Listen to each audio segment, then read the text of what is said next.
नमस्कार बच्चों। कल मैंने आपके सामने जनसंचार माध्यम और जो रचनात्मक लेखन है उसके बारे में मैं जनसंचार आपको बता रही थी कि जनसंचार क्या है।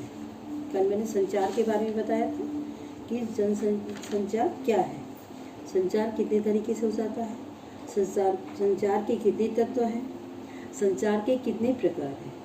संचार के प्रकार बताया था: सांकेतिक संचार, मौखिक संचार, अंतःवैयक्तिक संचार, अंतर्वैयक्तिक संचार और समूह संचार, और छठा है जन संचार। यह संचार का सबसे महत्वपूर्ण और अंतिम प्रकार है। जब हम व्यक्तियों के समूह के साथ प्रत्यक्ष संवाद की बजाय किसी तकनीकी या यांत्रिक माध्यम के जरिए एक विशाल वर्ग से संवाद कायम करते हैं तो उसे जनसंचार कहते हैं। टेलीकॉन्फ्रेंसिंग इसी का एक रूप है। इसके लिए हमें किसी उपकरण या माध्यम की सहायता लेनी पड़ती है, जैसे रेडियो, अखबार, टेलीविजन या इंटरनेट। अब देखिए, संचार के क्या कार्य होते हैं। हमारे जीवन में प्रतिदिन संचार का प्रयोग किया जाता है। इस तरह से संचार के कई कार्य हैं, जैसे सूचनाओं को प्राप्त करके एवं सूचनाओं को दूसरे व्यक्ति तक पहुंचाने के लिए संचार का ही प्रयोग किया जाता है।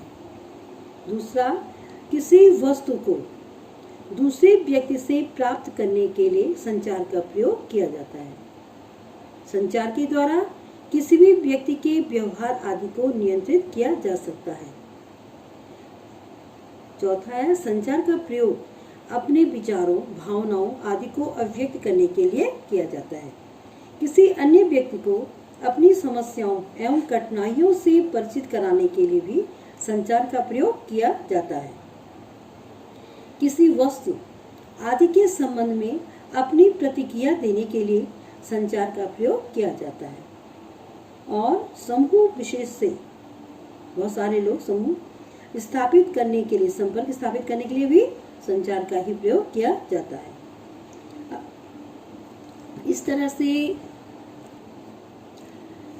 से जनसंचार का अर्थ है कि जनसंचार लोगों के आपस में विचार, सूचनाओं या जानकारी तथा भावनाओं का संकेतों द्वारा आदान प्रदान है।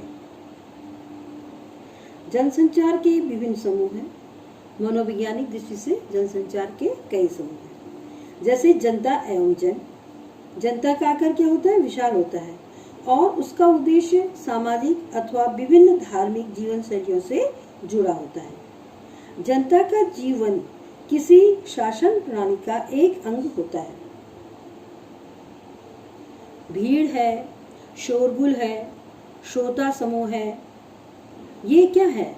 ये सब जो है जनसंचार के जो विभिन्न समूह होते हैं जिसके द्वारा हम जनसंचार करते हैं, यह है जिसमें जो हमारे संचार के कारक हैं।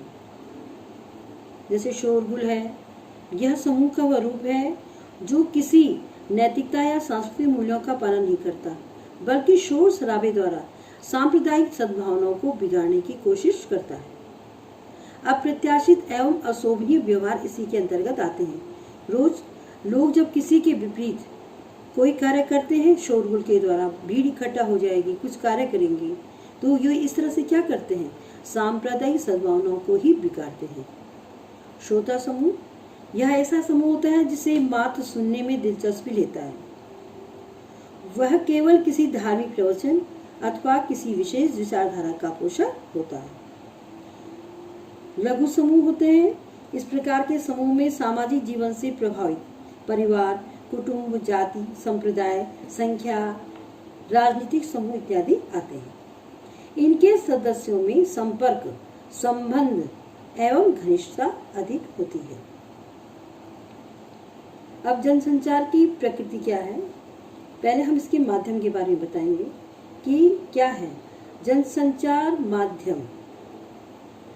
जो मीडियम होता है, संचारक और प्रापक के बीच एक सेतु का काम करता है। संचारक, कल बताया था तुम्हें, जो संचार करता है जो हमें संदेश देने का कार्य करता है, और प्रापक कौन है? जिसके लिए संदेश दिया जाता है। तो संचारक तथा प्रापक के बीच एक सेतु का काम जनसंचार करता है, और संचारक किसी भी तरह प्रापक से संपर्क करना चाहता है, और इसके लिए वह सामान्य माध्यमों का प्रयोग करता है, जैसे आपसी बातचीत, व्यक्तिगत संपर्क, पत्राचार, हर प्रकार की सभा व मीटिंग, टेलीफोन, टेलीविजन, रेडियो, समाचार पत्र, वीडियो फिल्म आदि। ये सभी माध्यम अपने संदेश प्रापक तक पहुंचने में मदद करते हैं। प्रापक मतलब जिसके लिए संदेश दिया जा रहा है। माध्यम का अगर सही चुनाव करते हैं, उसी पर संचार की सफलता भी निर्भर होती है, क्योंकि यह एक जटिल कार्य भी है। संचारक को एक ऐसे माध्यम का चुनाव करना पड़ता है जो सबसे अच्छा हो, जो सर्वश्रेष्ठ हो, और अपने संदेश को सफलतापूर्वक प्रापक तक पहुंचा सके। प्रापक कौन है? देखिए, संचारक का संदेश जिसे प्राप्त होता है, बताया, वह प्रापक अथवा श्रोतागण कहलाता है।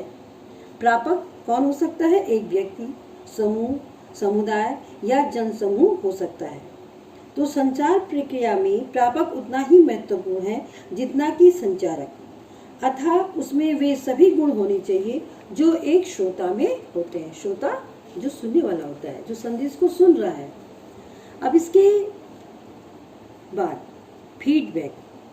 जब प्रापक संचारक से संदेश प्राप्त करता है, जिसके लिए संदेश लिखा जा रहा है और जो संदेश दे रहा है, जब वह संदेश प्राप्त करता है तो उस पर उसकी प्रतिक्रिया भी आती है, और यही प्रतिक्रिया फीडबैक कहलाती है।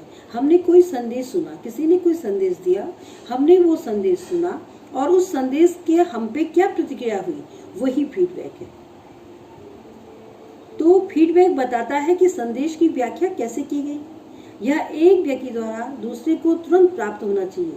जैसे अध्यापक कक्षा में छात्रों को पढ़ा रहा है, तभी एक छात्र प्रतिक्रिया करता है कि उसे कुछ समझ में नहीं आ रहा है, तब अध्यापक पाठ को पुनः दोहराता है। हालांकि जनसंचार में फीडबैक इतनी जल्दी नहीं मिलता, फिर भी इसे ओपिनियन पोल, आचार व्यवहार सर्वेक्षण, संवाददाता के नाम पत्र आदि से शीघ्र प्राप्त किया जा सकता है कि लोगों पर कोई बात अगर समाज में आई है तो उस बात का समाज पे, जनता पे क्या असर हो रहा है, तो वह इन सब माध्यमों के द्वारा लिया जाता है। इस तरह से जनसंचार प्रक्रिया के संगठक हुए सबसे पहला संचारक या प्रेषक। प्रेषक माने भेजने वाला, संचारक या प्रेषक। उसके बाद संदेश, जो संचारक ने संदेश प्रेषित किया है, संदेश। तीसरा प्रापक, वह संदेश प्रापक को मिला। चौथा संचार माध्यम, उसका माध्यम क्या था।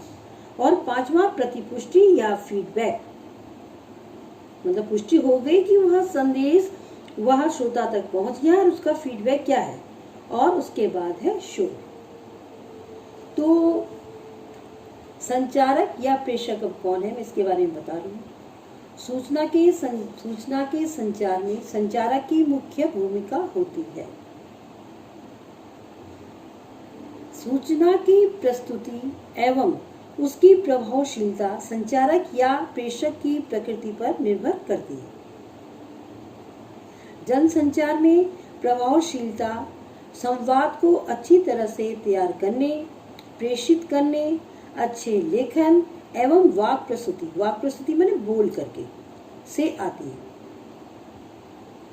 तो ये क्या है, संचारक या प्रेषक। दूसरा है संदेश, जो मैंने बताया था। दूसरा उसका संगठक क्या है, संदेश। जनसंचार में संदेश एक मिश्रित जनसमूह के लिए होता है और इसलिए इसकी विषय वस्तु का चयन सामान्य प्रापक को ध्यान में रखकर किया जाता है। संदेश के अंतर्गत संदेश की जो भाषा है, अर्थ है, संदर्भ है और उसका स्वरूप या महत्वपूर्ण अवयव होते ही होने आवश्यक है। इसलिए संदेश का प्रभाव प्राय दो रूपों में देखने को मिलता है। कैसा? पहला तो सकारात्मक संदेश। सकारात्मक संदेश से अभिप्राय उस संदेश से है जो प्रापक को आकर्षित करता है। दूसरा क्या है? नकारात्मक संदेश। नकारात्मक संदेश प्रापक को आकर्षित नहीं करते और वे उसकी आलोचना भी करते हैं, ये आलोचनात्मक भी होते हैं। प्रापक क्या है? जनसंचार में प्रापक कई प्रकार के हो सकते हैं, जैसे प्रापक पाठक एवं दृष्टा।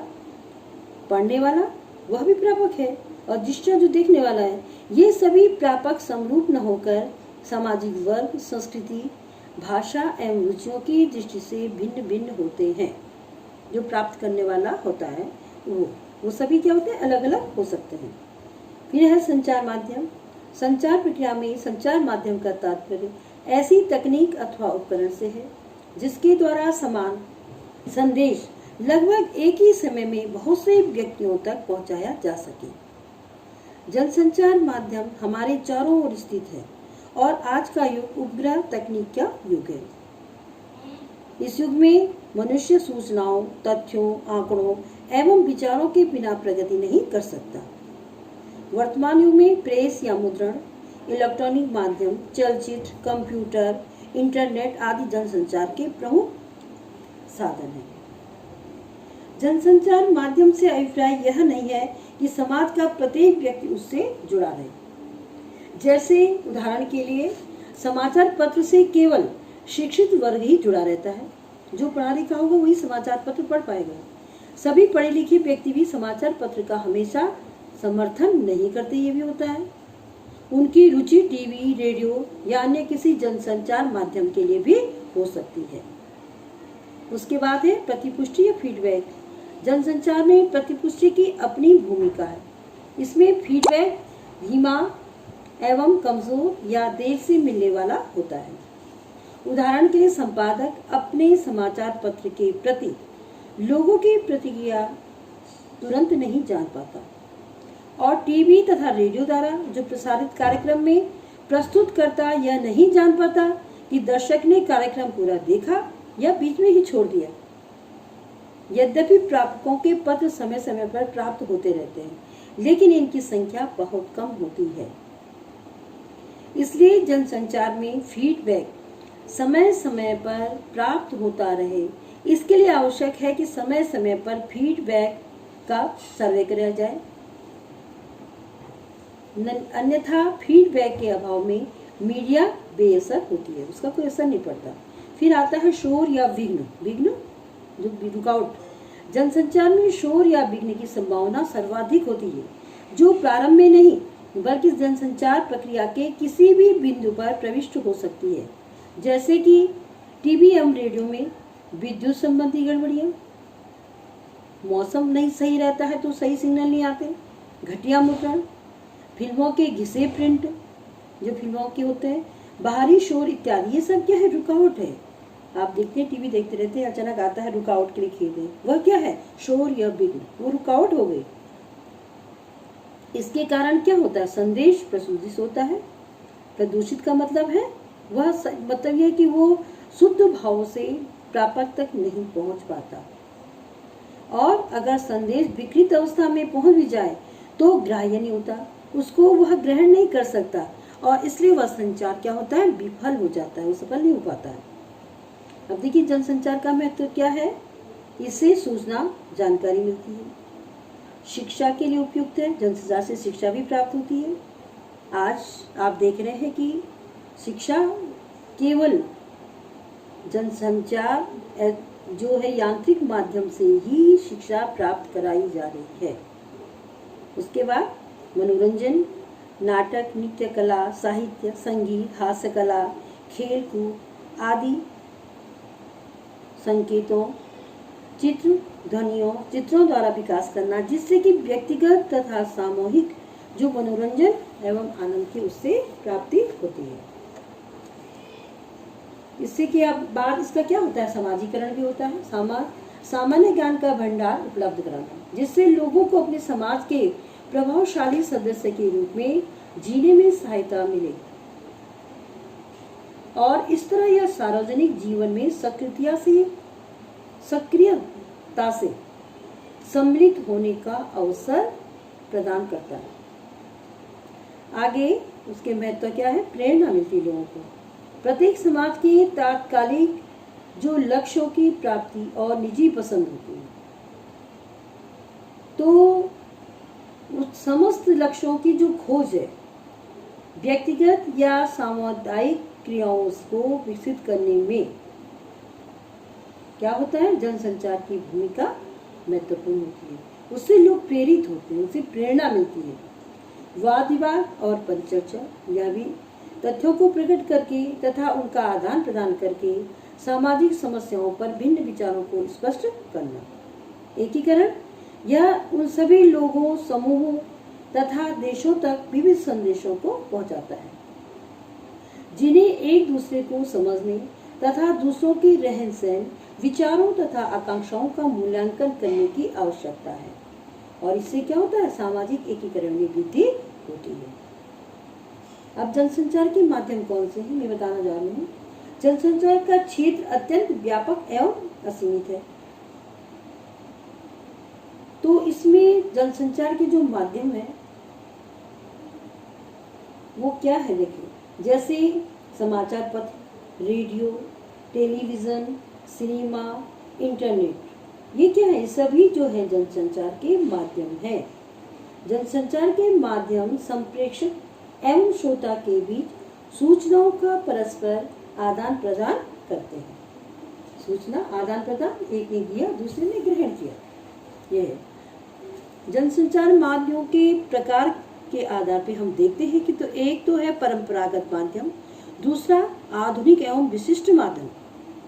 परंपरागत जो माध्यम है उसके अंतर्गत क्या आएगा? लोक कथाएं, लोक संदेश, ललित कथाएं आदि सदियों से जनसंचार के सुदृढ़ माध्यम बने हुए हैं। और आधुनिक एवं विशिष्ट माध्यम क्या है? जनसंचार के जो आधुनिक माध्यम है उन्होंने सूचना क्रांति लाने में महत्वपूर्ण भूमिका अदा की है। आधुनिक समाज इनके कारण ही सूचना समाज के रूप में विकसित हो सका है, जहां हर पल घटने वाली सूचनाओं की आवश्यकता पड़ती है। आधुनिक जनसंचार माध्यम पहला है प्रिंट या मुद्रण माध्यम।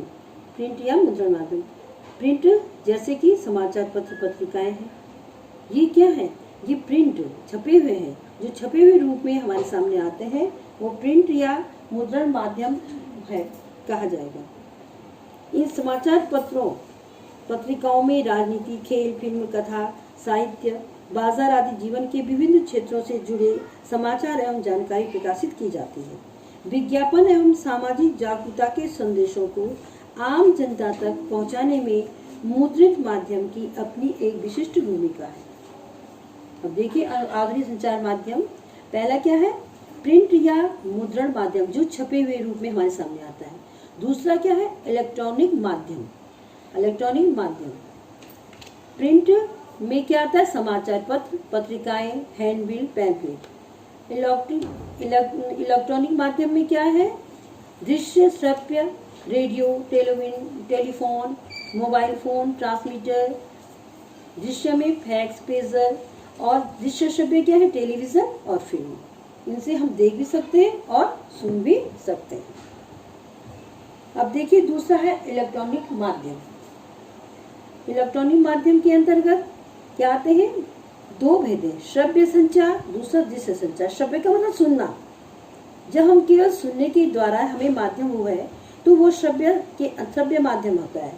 जैसे रेडियो, टेलीफोन, इसके में हम केवल सुनते हैं, तो रेडियो के माध्यम से सूचना एवं संदेश शब्द आवाज के रूप में ही शिक्षित एवं अशिक्षित सभी लोगों के तक पहुंचता है, और यह रेडियो विद्युत तरंगों के जरिए काम करता है।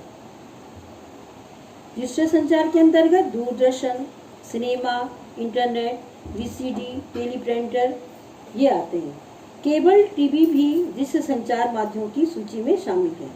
दूरदर्शन या संचार का अत्यधिक शक्तिशाली एवं लोकप्रिय माध्यम है। लगातार मनोरंजक, सूचनापरक और विविध विषयक कार्यक्रमों ने केबल टीवी को एक विशिष्ट एवं प्रभावी इलेक्ट्रॉनिक माध्यम बना दिया। सिनेमा मनोरंजन तथा जनसंचार का सशक्त माध्यम है। अब ये है कि जन संचारों का और इंटरनेट, सबसे सिनेमा के बाद क्या है?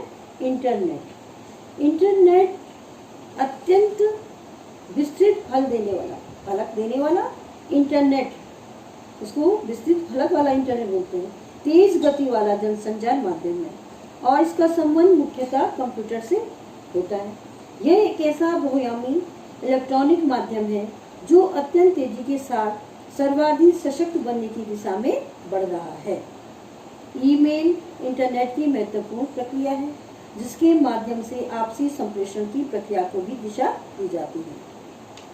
सभी पत्र पत्रिकाओं ने अपनी साइटों पर समाचार तथा मनोरंजन का सभी खजाना रखा हुआ है और इन साइटों को निरंतर नियमित भी किया जाता है।